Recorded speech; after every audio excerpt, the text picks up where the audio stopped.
Okay, good morning mga kasaka. Update lang tayo sa ating sinira ng kambing, yung ating punla na talong. So, yan na lang yung natitira sa punla ko. 6 na tray.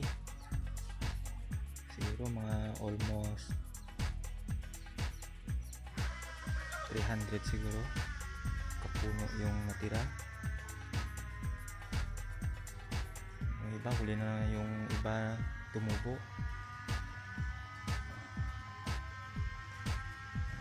Ito na lang yung itatanim ko by next week.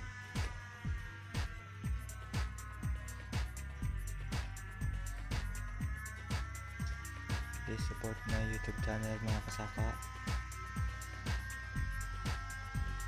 para po makapag-upload po ako ng maraming mga video about sa pagpa-farming. So yun lang mga kasaka, and God bless to all.